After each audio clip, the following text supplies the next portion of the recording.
ingin lebih banyak, ingin mendengarkan. Apa sebenarnya yang terjadi, dirasakan, dan bagaimana kemudian perubahan itu atau perbaikan itu mesti kita lakukan. Dan inilah forum yang menurut saya sangat penting karena Ijmi tadi sudah disampaikan, salah satu ciri intelektual adalah kita berintegritas, kita mesti jujur, meskipun itu pahit harus diceritakan, meskipun itu gagal harus diceritakan. Lalu bagaimana menjadi manis dan berhasil, itulah proses intelektualitas yang kemudian harus. Semua tidak ada yang tahu apa perintah konstitusi bagaimana kita memanfaatkan sumber daya alam kita dari pasal 33 ayat 3. Lanjut.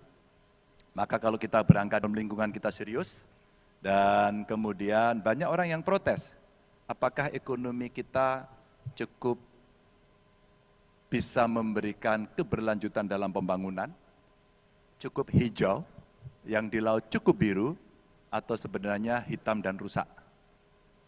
Kalau saya ketemu dengan anak muda, boleh dikelompokkan dia milenial, boleh dikelompokkan dia Gen Z, ternyata tingkat kepedulian mereka kepada isu lingkungan, isu demokrasi, isu hak asasi luar biasa. Dan ekspresinya pun kadang-kadang berbeda dengan apa yang kita bayangkan. Maka ketika kita bicara konsep-konsep besar, mereka hanya ingin mengatakan, apakah saya sebagai skaters bisa mendapatkan ruang?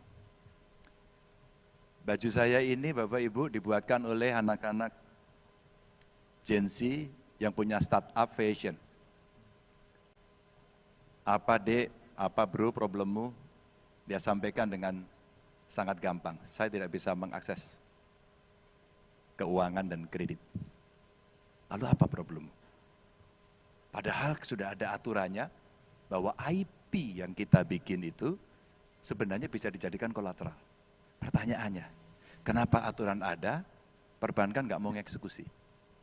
Kami bicara kemarin dan melihat apa yang terjadi, karya-karya anak muda bangsa ini dahsyat sekali. Saya ambil satu contoh fashion saja. Ada alas kaki, ada baju, ada desain. Ada juga kemarin yang menceritakan bahwa dia modif kendaraan bermotor. Dan hari ini dia terbentur kepada aturan regulasi yang sangat rigid, kemudian dia tidak bisa berkembang. Contoh kecil diberikan, dia memodifikasi motor agak kuno, mobil. Mesinnya diganti, desainnya diganti, body kitsnya dibikin bagus banget, tapi tidak bisa dipakai, tidak bisa dijalankan. Karena apa? Nomor rangka, nomor mesin berbeda. Dan kita tidak ada solusi untuk itu. Kita melarang. Apa yang terjadi Bapak Ibu? Mobil itu dibeli oleh orang asing. Kira-kira dia bangun itu habis katanya sekitar 700 sampai 800 juta. Kemudian dibeli oleh orang asing kurang lebih sekitar 6 miliar. Dan kemudian dibawa ke luar negeri. Di luar negeri karena orang Indonesia sangat kaya, pikniknya ke luar negeri. Melihat mobil itu dan dia tawar dibeli. Kira-kira diberi 15 miliar dan dibawa ke Indonesia. Bapak Ibu, kita lupa, kita tidak mengingat bahwa anak-anak muda kita punya kreativitas yang hebat. Tapi regulasi tidak mau mengcover itu. Konyol. Nah, saya mau cerita ini, saya mau cerita dari Blue dulu. Karena di Makassar ini pelautnya the best. Yang mengarungi dunia. Ini salah satunya adalah pelaut dari Makassar sampai ke Afrika Selatan, sampai ke Australia ya. Itu cerita yang tidak bisa dilawan. Maka kalau saya sampaikan dalam paparan ini, ada 77% wilayah laut dan perairan kita, itu kita akui, namun sektor maritim ini hanya berkontribusi 7,6%. Waktu saya mendengarkan pidato pengukuhan Prof. Haris Satria, saya jatuh cinta pada paparan beliau. Wah, bagaimana tidak usah terlalu keras. Tepuk tangannya, saya tidak menyediakan sepeda di sini. Biasa aja. Intelektual itu kalau disanjung-sanjung biasa. Politisi lah kadang-kadang melayang gitu. Biasa aja. Prof. Ari ini udah biasa disanjung kok. Dikritik juga sering ya Prof ya. Beliau sampaikan bagaimana IPB akan menjadi bioscience university. Sesuatu menurut saya yang menerobos maju ke depan. Dan itu Bapak Ibu hampir terjadi hari ini dan kita belajar dari kasus COVID kemarin. Dengan santai beliau antar saya keliling-keliling, Pak Ganjar kita mau buat kaca bahannya dari kayu gitu ya Prof, tak inget-inget ya Prof. Hampir-hampir para penelitinya putus asa tapi dia bilang ini tantangan gitu. Itu yang saya suka gitu. Bahwa kita tidak berhenti pada saat kita lelah, tapi kita akan berhenti pada saat kita berhasil. Bukan karena kelelahan yang membuat kita berhenti. Tapi achievement motivation sampai pada titik tertentu agar kita bisa maju. Nah ini salah satu contoh dari 77% dan 7,6%. Tentu ilmuwan, teman-teman HMI pasti punya gambaran ini. Bapak Ibu nggak usah mendebat saya. Yang saya butuhkan adalah apa kira-kira kontribusi HMI ketika nanti bertemu dengan 3 capres dan yang pertama adalah saya dan saya akan melamar Anda untuk terlibat dan memberikan itu kepada saya. Yang kedua, saya cerita saja, maaf dengan segala hormat saya. IUU, fishing, illegal, unregulated, unreported. Kita itu ranking 20 dari 152 negara. Padahal sebagian besar kita laut loh. Ini masa depan. Dan kemudian kalau kita lihat, yang miskin ada di pantai. Kayaknya kita harus mengaku bersama-sama. Yuk kita ngaku yuk. Kita tobat bersama-sama, kita salah. Mari. Gak usah berdebat, faktanya itu. Dan itu adalah data-data yang bisa kita tampilkan. Bapak Ibu, dari sekian yang kemudian mendapatkan kredit itu kurang lebih 8,25% NPL-nya dari mereka. Itu nilainya nggak terlalu banyak sih, 186. Saya kemarin mulai menghitung-hitung untuk membebaskan ini, write off. Tapi skimnya mesti disiapkan agar mereka bisa melaut dengan baik. Dia kemudian tidak dikendalikan oleh tengkulak, dan dia punya akses itu untuk menjadi sebuah nelayan yang hebat, yang kuat. Ini saya bercerita. Satu data tangkapan dan stok ikan nasional, solar subsidi, cuaca, dan distribusi menjadi indikator-indikator yang coba kami rekam, yang itu menjadi persoalan mereka. Saya hakul yakin di sini banyak ahlinya di situ. Mudah-mudahan mulai terganggu dan tergoda untuk memikirkan, ya kira-kira ini bisa kita selesaikan dengan cara-cara mungkin baru atau cara lama yang diperbaiki. Dan tentu saja penegakan dan pembatasan penangkapan ikan kecil ini yang selalu coba kita lakukan untuk memberikan penjelasan kepada industri industri perikanan tangkap untuk kemudian mereka bisa memilih, terus kemudian bisa sustain. Ya ada kontroversi model Bu Susi waktu itu dengan cantrang yang sangat luar biasa, ganti menteri kemudian berdebat panjang, dan yang terjadi yang saya dengarkan saling menyalahkan. Mbak sudah ngaku bersama-sama. Ya kita salah merencanakan, itu jauh lebih baik. Daripada kemudian saling tunjuk dan akhirnya nelayan kebingungan karena dia kemudian tidak bisa mendapatkan kepastian. Saya ke Lampung kemarin, Pak Ganjar tolonglah, kenapa kami ngurus izin kapalnya sulit? Menyebalkan. Maka ini butuh troubleshooting untuk kita tembakkan agar kemudian bisa enggak ya negara ini mulai mereform yang kemudian ada indikatornya, ada KPI-nya, yang kemudian layanan yang mudah, murah, cepat, ini betul-betul bisa dilihat. Simpel saja. Dan izin kapal ini kemarin kemudian menjadi komplain para nelayan yang ada di Lampung. Lalu saya minta, bro, kasih ke saya hari ini, saya telepon menterinya hari ini. Besoknya saya ketemu Pak Menterinya, saya sampaikan, oh itu di provinsi, cilaka lagi. Cilaka lagi. Oke kalau gitu nanti saya bicara dengan gubernurnya, kebetulan insya Allah saya kenal dengan dia. Nah, ini bagaimana menyelesaikan problem-problem yang real. Dari sini juga, ekosistem pantai dan laut Indonesia itu menyerap kurang lebih 70% karbon dunia. Saya kira dalam keketuaan kita di ASEAN umpama, kemarin sempat di G20 umpama, sebenarnya isu ini minimal di ASEAN saja sudah bisa kita kembangkan. Bapak Ibu, kita butuh diplomat handal. Kita butuh ilmuwan seperti yang ada di ICMI untuk memberikan masukan. agar kemudian bisa diformulasikan menjadi sebuah keputusan. Terbayangkan, kalau kemudian carbon trading ini betul-betul kita bisa lakukan, rasanya yang mengatakan lahan saya, laut saya tidak bisa kita eksploitasi karena berbagai regulasi, coba kalau kemudian kita konservasi, tapi punya nilai. Salah satunya apa? Carbon trading. Dan maaf, ini belum ada blueprint untuk blue carbon credit. Perdebatannya masih cukup panjang.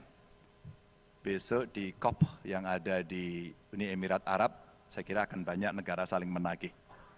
Apakah kita serius menjalankan ekonomi hijau, ekonomi biru yang akan berjalan? Lahan gambut kita punya, mangrove kita punya, dan pilihan politiknya adalah yang mana boleh kita konservasi, dan wajib, dan yang mana kemudian boleh kita eksploitasi. Jangan sampai salah lagi, datanya sudah ada. Dan kalau ini kita lakukan Bapak Ibu, potensi dari blue carbon credit itu pernah ada yang menghitung ya, dari SIDES ini 2021, 3.540 triliun. Wow, wow. Kalau angka ini betul-betul kita bisa mulai siapkan dengan baik, rasa-rasanya nanti di akhir saya sampaikan, APBN kita tidak cukup dengan 3.000 triliun. Mesti ada peningkatan yang progresif. Dari ICMI yang ekonom, yang ahli penerimaan negara, yang ahli pendapatan, kami sangat-sangat senang kalau bisa mendapatkan itu dari Bapak Ibu. Dan tentu peningkatan kemudahan dan konektivitas akses objek wisata dari si Blue, wisata konservasi dan kearifan lokal. Sehingga ada satu cerita, apakah di remote area dengan pemandangan destinasi yang indah itu harus dimodernisasi dengan segala teknologi dan pembangunan yang beton full. Saya di Bali kemarin menyampaikan, Pak saya di Karangasem Pak, kami nggak suka beton. Tapi kalau kami buat yang tradisional nggak laku. Bukan nggak laku, mungkin secara manajerial kurang, secara promosi kurang. Karena banyak turis ingin membeli destinasi judulnya membeli sepi, membeli kesunyian. Bahkan yang tidak ada listrik pun sekarang dicari, yang tidak perlu televisi. Dia hanya butuh mendengar ketenangan, suara jangkrik, suara burung, atau suara gelombang laut. Bapak Ibu, dan kita punya banyak sekali pada soal itu. Ini wisata konservasi dan kearifan lokal. Maka untuk itu butuh skill set. Ada vokasi, sekolah vokasi tentu untuk meningkatkan keterampilan dan cepat.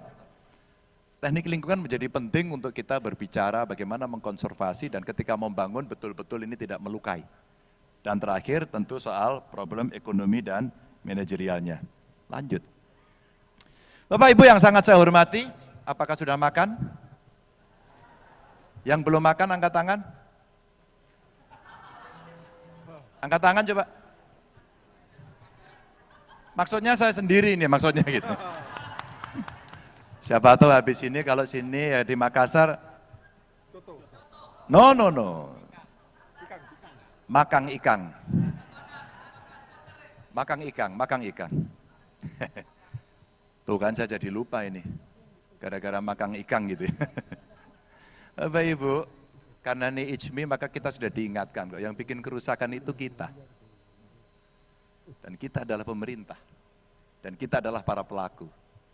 Dan kita adalah yang menyemakati. Maka mitigasinya seperti apa agar tidak rusak. Dan diingatkan kita. Sudah diingatkan. Kerusakan itu karena kita.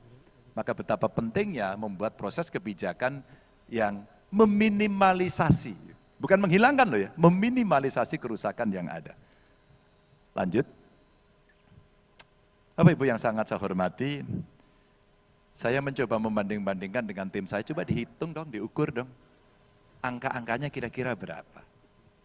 Kalaulah kemudian kita akan mencegah, mengurangi dan memperbaiki kerusakan lingkungan, kira-kira kita butuh duit 1.371 triliun. 17,8 triliunnya ini kalau kita lihat ada tanggungan BPJS. Apa hubungannya? Bapak Ibu, beberapa waktu lalu kita digegerkan di Jakarta karena penyakit ISPA. Siapa yang mencemari? Mobil menjadi tertuduh. Siapa yang mencemari? Industri yang berbahan bakar fosil menjadi tertuduh. Dan kemudian apa? Orang batuk-batuk, orang marah-marah, tertuduh lagi ada kerusakan lingkungan dan kemudian kesehatan. Ini contoh saja. Kalau kita buat modeling sebelah kanan ini, model pencapaian atau persentase energi baru terbarukan atau EBT, air, geothermal, matahari, angin, macam-macam lah yang bisa kita lakukan. Ini kita punya potensi. Kami coba cari dari SDM itu, Sulawesi Barat itu punya potensi yang cukup tinggi. Ada dari Sulawesi Barat? Ada? Oke. Sudah makan? Sudah ya? Kenapa angkat tangannya pelan-pelan? Ya, oke. Sulawesi Selatan, oh ini paling banyak pasti. Sulawesi Selatan, ini ada 27,6%. Gorontalo, hadir. Jagungnya masih ada Bu sana? Banyak. Ibu kayak malu-malu. Sebenarnya di Gorontalo jagungnya banyak nggak Bu? Oke, banyak mana Bu dari Jawa Timur dan Jawa Tengah? Oke, tapi Gorontalo itu dengan jagung waktu itu kemudian menginspirasi yang lain. Akhirnya, oh sebenarnya kita bisa kerjakan gitu ya. Maluku ada Maluku? Maluku? Itu dari Maluku? Oh luar biasa, ada 33%. Kalau kita investasi untuk transisi energi, kira-kira butuh 1.300 triliun. Mau pilih yang mana? Kiri atau kanan? Ini angka-angka yang diperbandingkan. Jangka panjangnya kita butuh investasi tinggi dan dunia akan lebih baik. Atau kita menggunakan yang ada dan kemudian punya dampak yang lain. Bapak Ibu, ini ikhtiar kita untuk mencari pilihan-pilihan kebijakan yang baik. Dan tentu saja kalau kita ngambil yang kanannya Bapak Ibu, 1.300 triliun untuk investasi transisi energi nasional hingga 2030 kira-kira, maka potensi lapangan pekerjaan akan terserap 3,7 juta. Sekali lagi, skill setnya ada teknik lingkungan, pangan, data science, terus kemudian material yang bisa di-recycle. Ini isu lingkungan yang ada, ekonomi sirkular nanti akan berjalan. Saya di Lampung kemarin ditunjukin di pabrik nanas, itu bagus sekali. No waste itu. Jadi tidak ada yang tidak digunakan, mulai dari sawitnya, terus kemudian ada nanas di sana dan semua diolah untuk pakan ternak, dia pelihara sapi, sapinya kotorannya diambil, berputar terus. Ini yang terjadi. Lanjut. Maka Bapak Ibu yang sangat saya hormati, kita akan beranjak pada berikutnya. Itu problem kira-kira kalau kita ingin membangun dengan dua isu, ekonomi hijau dan ekonomi biru. Tapi kita butuh manusia unggul Bapak Ibu. Semua bicara bonus demografi, rasanya kita merasa, dapat kita. Bonus demografi, unggul, hebat, produktif. Itu kalau terjadi dan sistem pendidikannya benar. Kalau tidak maka akan menjadi malapetaka demografi. Contohnya ada di beberapa negara seperti Amerika Latin dan sebagainya. Kita ingin melihat suksesnya Jepang, Korea, kalau di Asia dan Tiongkok saya kira. Yang memanfaatkan bonus demografi itu. Maka Bapak Ibu, yang di atas itu ada persoalan, yang di bawah kira-kira solusinya. 35,3% dari NTT, ada dari NTT yang hadir? Mohon maaf, nggak ada ya. Ini dari NTT ini memiliki prevalensi stunting cukup tinggi, 35,3%. Papua memiliki AKI tertinggi, angka kematian ibu melahirkan, dan ini kira-kira 565 kematian per 1.000 kelahiran yang hidup. Saya belajar ini kira-kira 10 tahun menjadi eksekutif, menjadi gubernur, betapa pentingnya AKI AKB. Data untuk kita lihat, dan bagaimana kita mencegahnya. Angka kematian ibu melahirkan dan angka kematian balita. Dulu, indeks itu tidak terlalu saya perhatikan, jujur sih. Ternyata setelah kita bicara mau SDM yang bagus, kalau ini tidak ditangani, tidak bisa. Beberapa perguruan tinggi besar sudah punya banyak sekali riset. Para peneliti sudah mengundang kami untuk diskusi. Dan ternyata risetnya luar biasa. Pertanyaannya, itu disimpan di perpustakaan atau kita hilirisasi? Lanjut, maaf, maka ada waktunya sedikit lagi Pak. Oke, 20% prevalensi stunting mesti kita turunkan dan AKI AKB-nya mesti kita turunkan. Manusia unggulnya, ini kalau Indonesia Timur hanya 55 perguruan tinggi yang terakreditasi unggul. Ini perhatian soal pendidikan. Maka kita butuh untuk menggandakan anggaran yang lebih banyak agar minimal problem kemiskinan kita selesaikan. Satu keluarga miskin kita dorong yuk, ada satu sarjana yang kita harapkan bisa merubah. Ya. 10 provinsi dengan persentase penduduk miskin masih didominasi oleh Indonesia Timur, maka penting kita memberikan skill kepada mereka agar cepat kerja. Ada BLK komunitas tiap desa, penyuluhan SDM terlatih pada sentra-sentra industri, dan nanti di ujungnya kita mesti perhatian sama lansia kita, ya kan? 20% lansia memiliki akses bantuan sosial, 11% lansia di bawah garis kemiskinan, dan mereka mesti kita jamin kesehatannya, simplifikasi layanan sampai jaminan hari tua agar mereka hidup bahagia. Hidup bahagia. Saya melihat video, testimoni, dan filmnya Habibie, ini ada putranya soalnya. Luar biasa. Keluarga ini menjadi keluarga idola dan idaman. Tapi nilai-nilai spiritualitas yang diberikan mengajarkan kepada kita untuk menjadi arif. Begitu ya Pak Arif? Lanjut. Maka yang ini akan menjadi catatan-catatan buruk TPPO di depan mata kita. Saya pernah menangani ini dan ini teman-teman dari Indonesia Timur, dari NTT. Trafficking, aduh luar biasa. Karena satu tidak punya pendidikan, tidak ada lapangan kerja dan mereka harus pergi meninggalkan tempatnya. Maka penegakan aturan yang tidak kompromi nggak bisa. Juga ada sih jejaring-jejaring yang dia mainkan, termasuk nanti tidak hanya soal itu, tapi soal masuk dalam jebakan bisnis-bisnis perjudian. Saya pernah bekerja sama untuk mengeluarkan mereka yang dijebak dalam bisnis online yang ada di Kamboja. Alhamdulillah semua bisa pulang. Dan terakhir Bapak Ibu, next, lanjut. Maka kalau kita melihat, saya masih pengen yang punya ahli, APBN kita harus tinggi. Kita harus menjadi negara kaya karena negara ini memang kaya. Bagaimana caranya? Inilah teknik metode yang kemudian secara ilmu pengetahuan mesti kita sampaikan. Yang kedua, agenda reformasi kita yang masih ditunggu-tunggu dan sampai hari ini masih menjadi kritik publik adalah KKN. Korupsi, kolusi, dan nepotisme. Maka digitalisasi sistem pemerintahan menjadi sebuah keharusan, karena disitulah kemudian orang bertemu orang akan dikurangi, meskipun kita jago menyiasati, saya mengingatkan. Dan tentu terakhir, satu data Indonesia sangat kita butuhkan untuk membuat perencanaan di sektor manapun, Maka siapa yang akan melaksanakan untuk membantu nanti mesti ada KPI based kabinet yang transparan. Jadi kalau menteri mau melaksanakan Anda buruk di mata rakyat, rasanya Anda harus berhenti dengan baik-baik agar bisa digantikan oleh orang yang mumpuni. Wassalamualaikum warahmatullahi wabarakatuh. Waalaikumsalam warahmatullahi wabarakatuh. Terima kasih.